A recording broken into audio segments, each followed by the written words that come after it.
कहानी की शुरुआत में बताया जाता है कि चेस्टर्स मिल नाम का एक शहर पहले आम शहरों की तरह ही था, लेकिन फिर वहाँ कुछ ऐसी भयानक डरावनी घटनाएं घटने लगी जिससे पूरा का पूरा शहर नर्क से भी बदतर बन गया। लेकिन आखिर वहाँ ऐसी कौन सी खतरनाक घटनाएं होने लगी, चलिए जानते हैं। तो कहानी की शुरुआत होती है बार्बी नाम के एक लड़के को दिखाते हुए जो एक डेड बॉडी को जंगल में दफना रहा था। बार्बी वहाँ का लोकल निवासी नहीं था और बार्बी के माथे पर लगी चोट को देखकर लग रहा था कि मरने वाले बंदे के साथ उसकी काफी ज्यादा लड़ाई हुई होगी। उस आदमी को दफनाने के बाद बार्बी अपनी कार में शहर से बाहर निकलने लगता है, लेकिन तभी उसका सामना शेरिफ नाम के एक पुलिस ऑफिसर की कार से होता है। उसे देखकर वो थोड़ा डर जाता है, जिससे उसका ध्यान ड्राइविंग से हट जाता है, लेकिन किसी तरह वो पुलिस से बच निकलता है। पर तभी कुछ गायें सड़क के बीचों बीच खड़ी थी। उनको बचाने के लिए बार्बी अपनी कार को एकदम से मोड़ देता है, जिससे वो गायों से भरे खेत में पहुंच जाता है। इससे उसे थोड़ी चोट लग गई थी। कुछ सेकंड्स बाद वहाँ पर जमीन अर्थक्वेक की वजह से जोर जोर से हिलने लगती है कि अचानक आसमान से एक चीज बार्बी के सामने आकर नीचे गिरती है और सब कुछ शांत हो जाता है। बार्बी देखता है कि एक गाय आसमान से गिरने वाली उस चीज से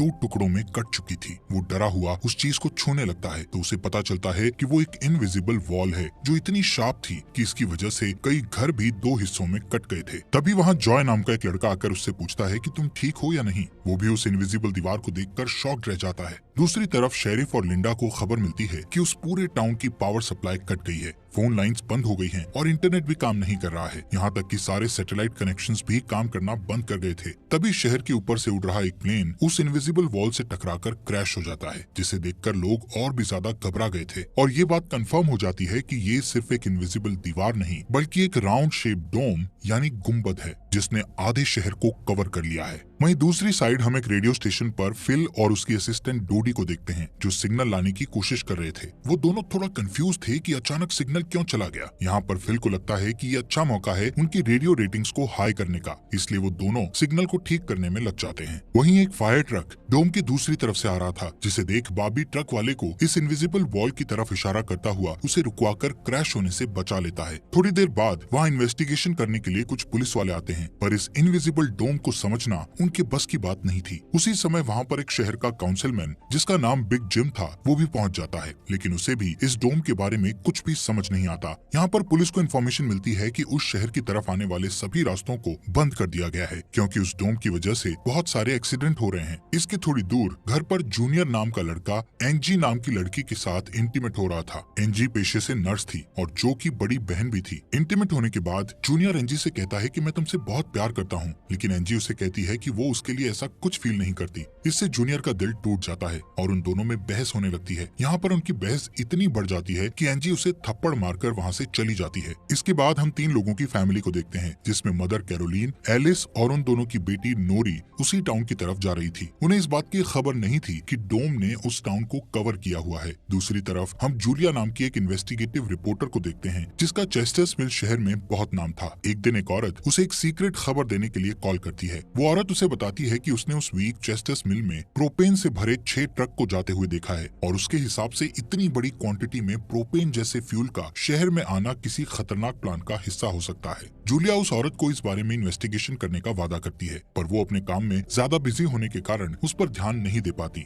वहीं बिग जिम रेडियो स्टेशन जाकर इमरजेंसी की अनाउंसमेंट करता है। कैरोलीन जो एलिस और नॉरी के साथ शहर में आ रही थी ये अनाउंसमेंट सुन लेती है, पर उन्हें लगता है कि ये किसी तरह का एडवर्टीजमेंट है, इसलिए वो इस अनाउंसमेंट पर ध्यान नहीं देती और उनकी कार डोम से टकराते टकराते बचती है क्योंकि उससे पहले दूसरी तरफ से आ रहा एक ट्रक डोम से टकराकर क्रैश हो जाता है, जिसे देखकर वो तुरंत अपनी कार की ब्रेक लगा देती है। इतने बड़े इंसिडेंट को देखकर नॉरी के दौरे पड़ने लगते हैं, जिससे वो बेहोश हो जाती है, लेकिन बेहोश होने से पहले वो किसी पिंक स्टार के बारे में कहती है। अब यहाँ से नॉरी को जल्दी से हॉस्पिटल में ले जाया जाता है, जो कि टाउन में होने वाली घटनाओं से घायल हुए लोगों से भरा पड़ा था। वहीं जूलिया और बार्बी घायल हुए लोगों को हॉस्पिटल ला रहे थे। इसी हॉस्पिटल में जूलिया का हस्बैंड भी डॉक्टर था। वो उससे मिलने जाती है, लेकिन उस वक्त उसका हस्बैंड हॉस्पिटल में नहीं था। हॉस्पिटल में जूलिया को पता चलता है कि उसका हस्बैंड संडे को कभी काम नहीं करता था, पर वो जूलिया को हमेशा झूठ बोलता आ रहा था। हॉस्पिटल के बाहर हम बार्बी और एंजी को मिलते हुए देखते हैं। दोनों को साथ देखकर जूनियर के अंदर एक अलग सी जलन पैदा होती है। वहीं अब टाउन के बॉर्डर्स को सैनिकों द्वारा सील कर दिया जाता है।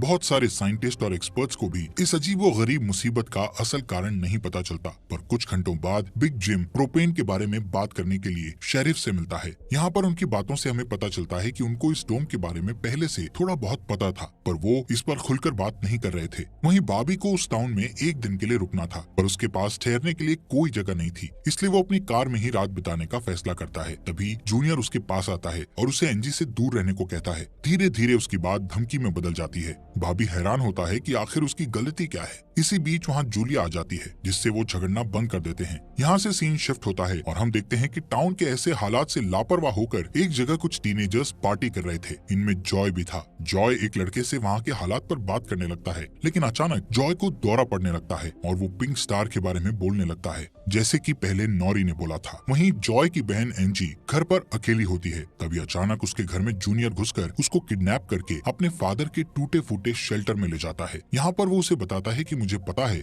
शहर को कवर किए इस डोम के बारे में। यहाँ पर एंजी को उससे ये भी पता चलता है कि बिग जिम ही जूनियर का फादर है। जूनियर एंजी को ये भी बताता है कि उसके फादर अपनी फैमिली की सुरक्षा को लेकर हमेशा चिंतित रहते थे, इसलिए उन्होंने फैमिली के लिए ये शेल्टर बनाया था। वहीं दूसरी साइड जूलिया बाबी को अपने घर में ठहरने के लिए लाती है। तभी अचानक बाबी की नजर उसके हस्बैंड की फोटो पर पड़ती है और उसे रियलाइज होता है कि ये वही आदमी है जिसे उसने सुबह मारा था। दूसरी तरफ लिंडा और शेरिफ सभी व्हीकल्स पर नजर रख रहे थे ताकि कोई भी गलती से इस डोम से न टकरा जाए। तभी अचानक शेरिफ को अटैक आ जाता है और वो वहीं पर मर जाता है। अब यहाँ से हमें सुबह की घटना फ्लैशबैक में दिखाई जाती है, जहाँ बाबी टाउन में जूलिया के हस्बैंड जो डॉक्टर थे उनसे मिलने आया था। वो उनसे कुछ पेमेंट की बात करता है पर डॉक्टर उसे पेमेंट देने से इनकार कर देता है, जिस वजह से उन दोनों में झगड़ा हो जाता है और एक्सीडेंटली बाबी उसे गोली मार देता है। बाबी जानता था कि भले ही उसने उसे गलती से मारा है पर उसे इसकी सजा मिलेगी और इससे बचने के लिए उसने उसकी बॉडी को जंगल में दफना दिया। वहीं प्रेजेंट में सुबह उठकर बारबी देखता है कि उसके गले की चेन गायब है, तो वो जूलिया से इसके बारे में पूछता है। जूलिया उससे कहती है कि वो उसकी चेन को ढूंढकर उसे दे देगी, पर तभी बाबी को याद आता है कि वो चेन उस केबिन में ही गिर गया था जहाँ उसने उसके पति को मारा था। उधर जॉय अपने फ्रेंड बेन के साथ था, जिसने पिछली रात सीजर के वक्त उसकी मदद की थी।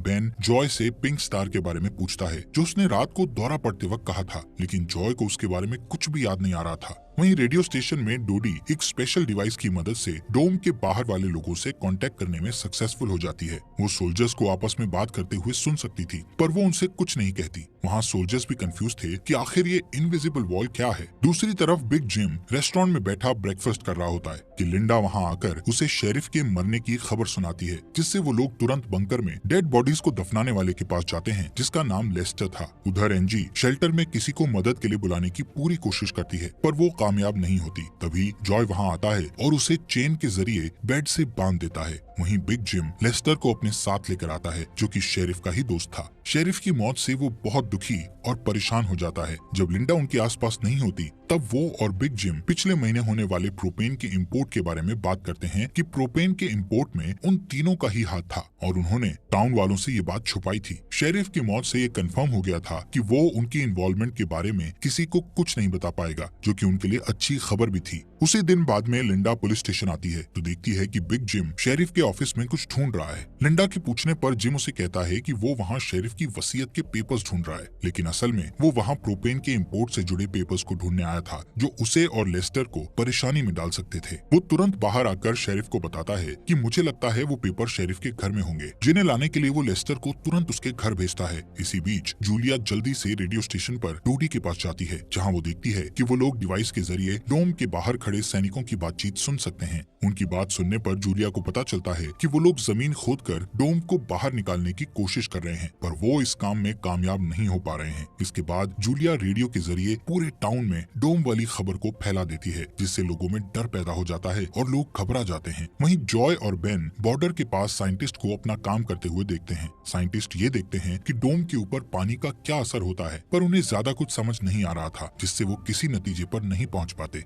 वहीं जॉय देखता है कि ये डोम एक छलनी की तरह है। वो बेन से बताता है कि इस डोम में से बिल्कुल मामूली सा पानी आर पार जा सकता है। दूसरी ओर बारबी अपनी चेन ढूंढने जूलिया के हस्बैंड डॉक्टर के केबिन में जाता है। वहाँ उसे उसका चेन मिल जाता है, पर तभी जूनियर वहाँ आकर उसे देख लेता है। जूनियर उससे पूछता है कि क्या तुम एंजी के साथ सोए थे। यहाँ पर बारबी को लगता है कि शायद उसने उसे चेन ढूंढते हुए देख लिया है और इसीलिए वो जूनियर को ऐसे ही वहाँ से जाने नहीं दे सकता था, इसलिए वो जूनियर को बहुत बुरी तरह से पीटने लगता है। वहीं हम देखते हैं कि लेस्टर शेरिफ के घर पहुंचकर प्रोपेन इंपोर्ट के पेपर्स को ढूंढने लगता है। कुछ टाइम बाद उसे वो पेपर्स ड्रॉवर में मिल जाते हैं, तभी वो उन्हें जला देता है। जब वो वहाँ से जाने लगता है तो उसका पैर लगने से पेपर्स की आग घर के पर्दों पर लग जाती है, जिससे आग की लपटें पूरे घर में फैल जाती हैं और पूरा घर जलने लगता है, जिसे देखकर जल्दी ही बहुत सारे लोग जमा हो जाते हैं और आग बुझाने की कोशिश करते हैं, पर फायर ट्रक के बिना आग बुझाना नामुमकिन था। अगर वो लोग घर को जलने देते तो डोम के अंदर का टेम्परेचर बहुत बढ़ जाता, जिससे लोगों की जानें भी जा सकती थी, इसलिए सब मिलकर आग बुझाने में लग जाते हैं। बॉबी लोगों को आग बुझाने में लीड करता है। तभी लिंडा को घर के अंदर से लेस्टर की चीखने की आवाजें सुनाई देती है। वो अंदर जाकर उसे घसीट कर बाहर निकाल लाती है और इलाज के लिए डॉक्टर के पास भेज देती है। यहाँ पर लोगों को आग बुझाने में 1 घंटे के बाद भी कामयाबी नहीं मिलती, उल्टा आग और भड़क जाती है। आखिर में जिम लोडर लेकर आता है और घर को गिरा देता है। तब कहीं जाकर आग शांत होती है। इसके बाद सारे थके हुए लोग इकट्ठा होते हैं। उनमें से पॉल नाम का एक पुलिस वाला फ्रस्ट्रेट होकर कहता है कि हम सभी लोग इस डोम से कभी भी बाहर नहीं निकल पाएंगे, क्योंकि ये डोम आग से जो धुआं निकला है उसे बाहर नहीं निकलने दे रहा। वो कहता है कि हम सभी इस डोम के अंदर ही मरने वाले हैं। इतना कहता हुआ वो हवा में गोली चला देता है, जो कि डोम से टकराकर एक दूसरे पुलिस वाले को लग जाती है और वो तुरंत मर जाता है। यहाँ पर पॉल को अरेस्ट कर लिया जाता है। अंधेरा होने पर जॉय और उसके दोस्त स्केटिंग के लिए जाते हैं। तभी वहाँ पर नोरी जॉय के पास आकर उसे कहती है कि उसे अपना फोन चार्ज करना है। जॉय उसे अपने घर ले जाता है, क्योंकि उसके घर में जनरेटर था, जो कि उस टाउन के गिने चुने घरों में ही था। उधर लिंडा पॉल को जेल लेकर आती है। वहाँ कुछ लोग पुलिस स्टेशन के बाहर प्रोटेस्ट कर रहे थे। असल में वो लोग पुलिस के घटिया सिस्टम का विरोध कर रहे थे। जिम उन सबको ये कहकर शांत करता है कि जरूरत पड़ने पर उन सबकी मदद की जाएगी। लॉकअप में बंद होने के बाद पॉल को हार्ट अटैक आ जाता है, जिससे लिंडा उसकी मदद के लिए दौड़कर अंदर जाती है, लेकिन तभी उसे पता चलता है कि पॉल सिर्फ अटैक आने की एक्टिंग कर रहा था। इसी मौके का फायदा उठाकर पॉल उसे धकेलकर उसे लॉकअप में बंद करके वहाँ से भाग जाता है। इधर बंकर में जूनियर फिर से एनजी के पास जाता है। एनजी समझ चुकी थी कि अगर उसे यहाँ से निकलना है तो उसे जूनियर को झूठे जाल में फंसाना पड़ेगा, इसीलिए वो उससे अपने बचपन की यादें साझा करती है, जब वो दोनों एक बंद टनल में जाया करते थे, और कहती है कि हो सकता है डोम का टनल पर कोई असर नहीं हुआ हो, तो वो लोग बाहर जा सकते हैं। यहाँ पर एनजी सोचती है कि अब वो उसके प्यार के जाल में फंस गया है तो शायद वो उसे छोड़ दे, लेकिन ऐसा कुछ नहीं होता। जूनियर अकेले ही उस टनल में जाने का प्लान बनाता है। वहीं जिम जब पुलिस स्टेशन में आता है तो पॉल की जगह लिंडा को लॉकअप में बंद देखता है। वो तुरंत उसे लॉकअप से बाहर निकालता है। उन्हें पता चलता है कि पॉल अपने साथ एक राइफल और कुछ गोलियां लेकर गया है। लिंडा तुरंत उसकी तलाश में जंगल की ओर निकल जाती है, क्योंकि उसे पता था कि पॉल अक्सर शिकार करने जंगल की तरफ जाया करता था। वहीं जिम पॉल को पकड़ने के लिए एक टीम तैयार करता है। उधर रेस्टोरेंट में बैठी कैरोलीन को नॉरी की फिक्र हो रही थी, क्योंकि वो पिछली रात अपनी दोनों मदर्स को बिना बताए जॉय के घर रुक गई थी। वहीं जिम लोगों से पॉल को तलाश करने के लिए उसकी टीम ज्वाइन करने को कहता है। वो बॉबी से भी उनके साथ चलने को कहता है, क्योंकि वो आग बुझाने में अच्छा लीडर साबित हुआ था। इसके बाद वो लोग जंगल में जाने लगते हैं। रास्ते में बार्बी अपनी खूबियां दिखाता हुआ उनसे कहता है कि वो मिलिट्री में भी रह चुका है। वहीं दूसरी ओर जूलिया जूनियर को टनल की तरफ जाते हुए देखती है। वो उसे रोककर पूछती है कि वो बैग पैक करके कहाँ जा रहा है, लेकिन जूनियर बहुत जल्दी में था और वो नर्वस भी था। वो कहता है कि मैं बस यहीं पास में अपने दोस्त से मिलने जा रहा हूँ। इससे जूलिया का शक उस पर और भी बढ़ जाता है और वो उसका पीछा करती हुई टनल तक पहुँच जाती है। उधर जॉय के घर पर जॉय और नॉरी साथ में नाश्ता कर रहे थे। जॉय पहले कभी किसी लड़की के साथ अकेला नहीं रहा था, इसलिए थोड़ा नर्वस फील कर रहा था, जबकि नॉरी कॉन्फिडेंट थी और बातचीत में भी हाजिर जवाब थी। तभी बेन और 2 लड़कियों को अपने साथ लेकर उसके घर आ जाता है, जिन्हें फोन चार्ज करना था। उन्हें इम्प्रेस करने के लिए बेन को जनरेटर यूज करना था, जिसके लिए जॉय बेन को थोड़ी बेदिली से इजाजत दे देता है, क्योंकि उस टाउन में जनरेटर एक बहुत काम की चीज थी और इस तरह उसका मिसयूज करना उसे सही नहीं लग रहा था। उधर जंगल में हम देखते हैं कि सर्च टीम पॉल को ढूंढ लेती है, पर उसी टाइम पॉल एक लड़के की टांग में गोली मार देता है। दूसरा लड़का भी उसे संभालने के लिए वहीं रुक जाता है, जबकि जिम और बार्बी पॉल के पीछे भागते हैं। दूसरी तरफ जूनियर टनल के आखिरी सिरे पर पहुंच जाता है, जहां पहुंचकर उसे पता चलता है कि डोम ने टनल को भी कवर किया हुआ है। वो दीवार के बिल्कुल करीब पहुंच जाते हैं, जिससे उसकी टॉर्च जलने लगती है। तभी जूलिया वहां आकर उसे वार्न करती है। जूलिया को देखकर जूनियर को बहुत गुस्सा आता है, क्योंकि वो उसका पीछा कर रही थी। इस बात से जूनियर पागलों की तरह उस इनविजिबल वॉल को मुक्के मारने लगता है, जिससे जूलिया उसे रोकती है। फिर दोनों बैठकर बात करने लगते हैं। जूलिया उसे बताती है कि अपने पास्ट में की गई एक गलती की वजह से वो जर्नलिस्ट की इस बेकार सी जॉब में फंस गई है। उधर जॉय का घर लोगों से भर जाता है, जो अपनी अपनी जरूरत के लिए उसके जनरेटर को यूज करने के लिए आए थे। एक बदमाश लड़का लोगों से जनरेटर यूज करने के बदले में पैसे वसूलने करने की कोशिश करता है, जो कि उसका था ही नहीं, लेकिन उसके खिलाफ बोलने की किसी में हिम्मत नहीं थी। ये देखकर नॉरी सब कुछ हैंडल करने के लिए आगे बढ़ती है, पर मामला और भी ज्यादा गर्म हो जाता है। लेकिन इससे पहले कि कुछ गलत होता तभी लाइट ही चली जाती है। नॉरी इस बात से बहुत खुश होती है कि जॉय ने उस बहस में उसका साथ दिया। वहीं जंगल में बॉबी और जिम पॉल तक पहुंच जाते हैं, पर पॉल ने अपनी राइफल निकाल रखी थी, जिससे वो जिम को मारने ही वाला था कि तभी पीछे से लिंडा आकर उसे शूट कर देती है। दूसरी साइड कैरोलीन जॉय के घर जाकर अपनी बेटी नोरी से मिलती है। वो नोरी से कहती है कि उसे थोड़ा जिम्मेदार बनना चाहिए। उसकी डांट सुनकर जॉय और नोरी एक दूसरे का हाथ पकड़ लेते हैं, जिससे एक स्ट्रेंज स्पार्क पैदा होता है और उसी वक्त दोनों को दौरे पड़ने लगते हैं। वो दोनों एक साथ किसी पिंक स्टार के बारे में बात कर रहे थे। उधर जूनियर शेल्टर में एनजी के पास जाता है, लेकिन इस बार उसके हाथ में फर्स्ट एड किट थी। एनजी उसके जख्मों पर मरहम पट्टी करती है और चुपके से सीजर अपने पास रख लेती है। वहीं हम देखते हैं कि जूलिया और बार्बी दिन भर की थकान के बाद वापस घर लौटते हैं, लेकिन जूलिया जूनियर की बातें सुनने के बाद से ही बार्बी पर शक करने लगी थी और जब बार्बी नहाने जाता है तो जूलिया उसका सामान चेक करने लगती है।